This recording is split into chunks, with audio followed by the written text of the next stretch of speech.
Mr. Ed here. Today is May 23rd, 2020. I'm in Slidell, Louisiana. Well, it's really not Slidell, it's outside of Slidell, back by the Lake Pontchartrain on the north side, not the south side. It's in Coin Du Lestin is the area. That's what I got. Charlie, good time. Charlie is telling me it's Coin Du Lestin. It's Coin Du Lestin. So that's the area of Slidell. Look at Charlie back there. That's the area of Slidell we're in.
And it's really picturesque. A lot of camps, and with camps and anything that's elevated, bees like to go in elevated buildings, and this is a very typical example of what we got. So the bees are in someplace. I couldn't even find them with the FLIR. I'll show you what I found with the FLIR, but we know where they're entering, so I'm going to pull down some of the plywood and see if we can locate these bees. Supposedly the homeowner has told me that they haven't been here for that long, but we'll find out if that's true or not. So by the grace of God, me and Good Time Charlie, we're going to get these bees out of here. They're headed up to the Abbey. So let's go ahead and do some wrangling of some bees on a Saturday morning. I got to apologize for the air conditioning noise. I can't do anything about that. But this is where our bees are entering into the house. And the FLIR is only picking up this little spot right here. So my guess is that somewhere above this plywood, maybe as much as 12 inches or more, we're going to encounter some insulation, and then underneath that insulation we'll find our bees. So I'm going to have to pull some of this stuff down and find out what we're looking at. All right, Wreck-It Ralph, where are you when we need you? Yeah. Well, like the homeowner said, these bees have not been here long at all. It's not a really big swarm. It's only got about 5 pieces of comb up in there. Oh, Charlie's getting some light on it for us. Now you can probably see it a little better. Not a lot of bees for sure, but man, nice. Nice looking little hive. All right, let's vacuum. Today I'm going to be using the Everything Bee Vac. My buddy Tony fills these things. Great product, really is. This is like the second or third generation of them. They got a gamma lid on it for where all the battery and everything is stored in here. You can take it off. It's a great little product, and it works super too. So our hive is right here, and it's just itching for me to vacuum some bees. So let's go ahead and do that. Before we start, I want to kind of like give a show of what my thinking is to do this removal. And all bees have a tendency to, once you start vacuuming, they're going to want to run off the comb or run away from where all the vacuuming is going on. So the bees can't run this way because there's a big beam over there. However, they could run this way because it's just wide open joy space, but there's insulation in it. So what I do is I take and I roll the insulation up and I pack it so that the bees can't get around it or make it difficult for the bees to get around it. So if I block the bees in, I have a better chance of vacuuming them as they're running And if they do run, they're not going to go far, far away. But in case they do, I have my honey robber, so I'm okay with that too. All right, let's get vacuuming some bees.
She's gonna come out really soon.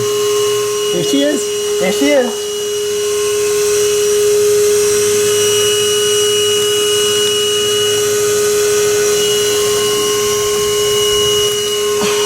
I got her. All right.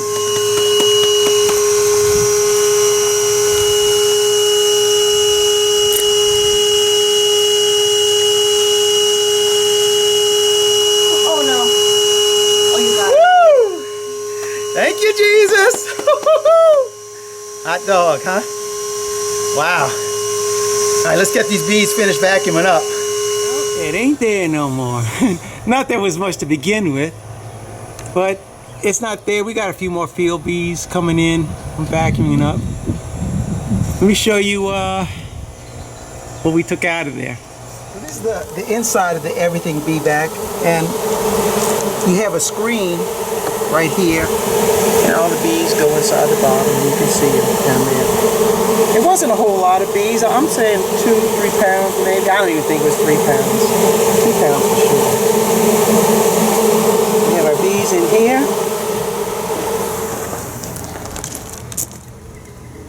That lovely highness right here.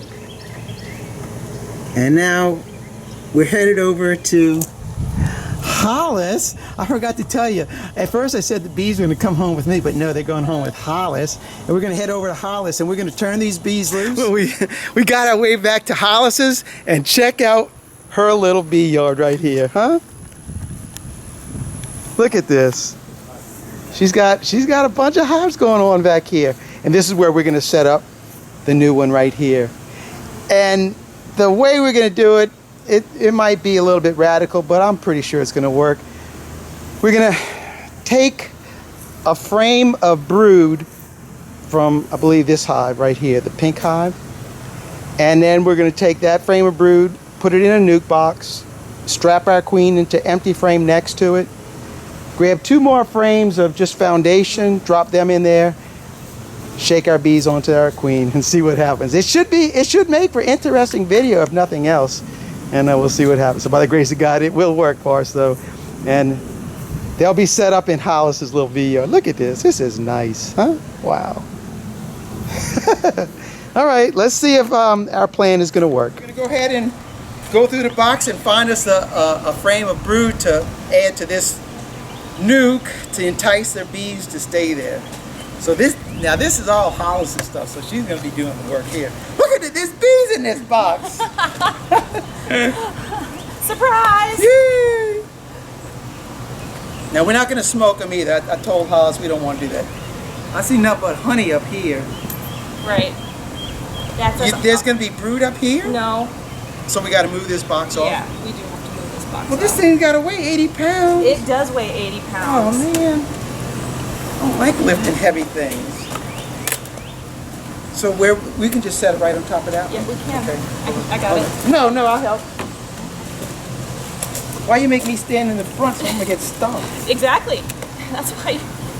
Oh, it's heavy. Yeah, it is. So now we got to move. So let's just look in here. all right. So wait, before. So I asked why you put a medium between 2 supers. Right. All right. And so because if a queen would get up here, we don't want to lay. But you did it because you want to have them start drawing out comb, correct? Yes, exactly. So, and I was just going to leave it here for a couple of days, and that's exactly what's happening. So I want to say, bees only draw comb like at a very specific time. Yep. You have to have the number of bees in the hive to produce the wax. Right. And this is full. And you have to have a nectar flow. And we have a nectar flow. So because you put it at the right time, they're going to draw and so we'll pull this frame out. Now there was nothing on this foundation. Nothing. No, completely. And how many days ago? 2. 2 days ago, and look at this. You can see where they're already pulling comb out on this. And these are unwaxed frames. No, they're... That's wax frame. They are? Yeah. So good. So they're wax frames. So you can see they've drawn out some, in 2 days they're already starting to draw it. But again, it's got to do with timing. So they're gonna do really good. All right, so let's go pull a frame of brood. So these outside ones are going to be full of honey anyway. There's not going to be brood. Well, look, you can brood on this one. She's not on this frame. Nope. All right, And she's green. Oh, she's marked. Yep. Okay. So you want to pull another one, see if we get a one that's got a little bit more brood on it. What's that one look like? That one. Woo! That's the one you'd want to use right there. We can use that one. Now, All right. And is she on that frame? Yep. So we're going to want to shake these bees back into the box because we don't want to put any of these bees into our new box. She's raining nectar down on her. Oh, that's beautiful. That's beautiful. So if you'll go drop that in the new box. That's all right. They'll figure it out. You don't have to get them all. Just nice little.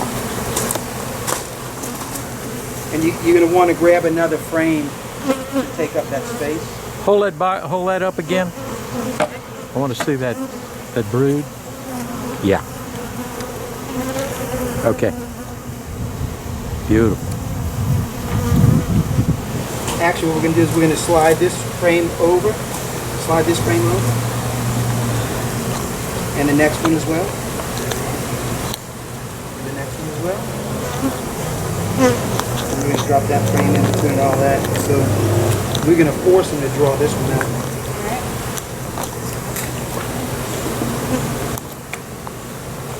All right, so we got our frame of brood. We're going to go ahead and put this hive back together now. We have our queen. We're just going to put her inside of our rubber bands right here. And the ears really do prevent the cage from going anywhere. So it's locked in there. And the reason I want to put her in the bottom, I want the bees to get down in the box. So we're going to put her right next to the frame of brood. And we're only going to put 4 frames in here right now because if you put another frame, that ear is going to rub up on the other frame and there's a possibility of having the queen come out. We want to stay in there. So we got our 2 frames of just foundation like this.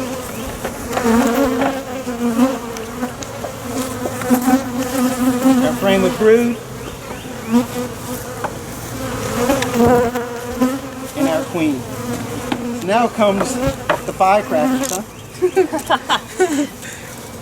So it's always, for me, it's always fun to open up the vacuum box when you're wearing a suit.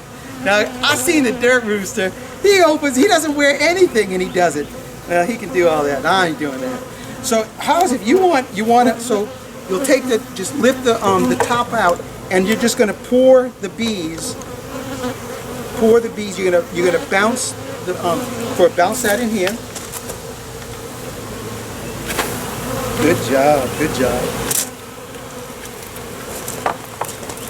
And then you're gonna turn that over, and I'll help you.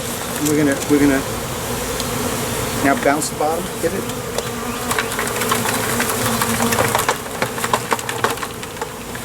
Look, that's a queen marker right there. Oh, nope. Yep. I was wondering where that was. All right, so go ahead and put your top on.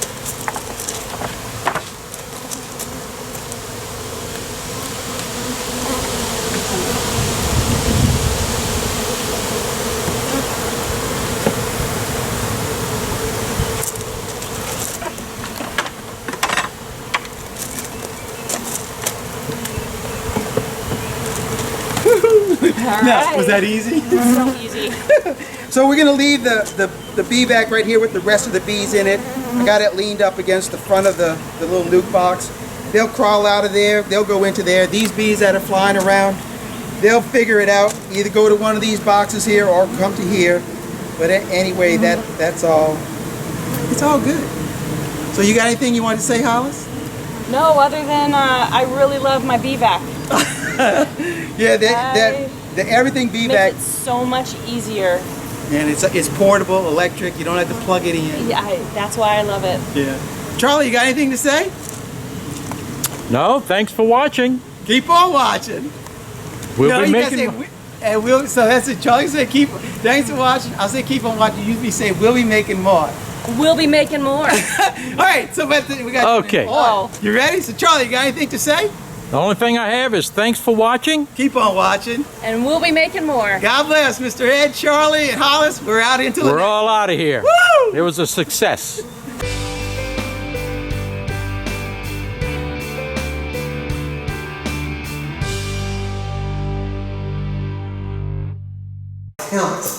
Of an observation hive. And stand on this side though, Larry, because you got to see the box top on this side. You got to open it on this side. So when you got to be on this side. So when you open, take the top off and you open up.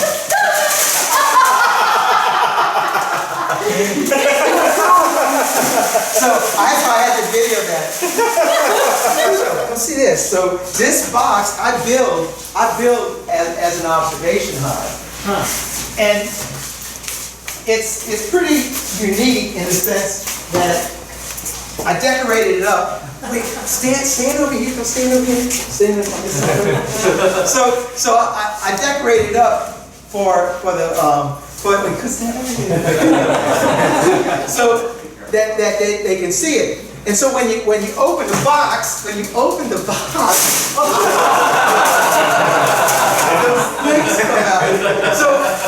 So I got this on video like about a bunch of times, and now you guys are on video as well. So look. Joe, you gotta look at this. This is my observation hive. Oh, you have an observation? Yeah. We have one. You I haven't haven't seen yours. Well, when you open, go ahead. I'm sitting like, how is that observation hive? There's no way. You can tell she doesn't see the videos. I knew exactly what was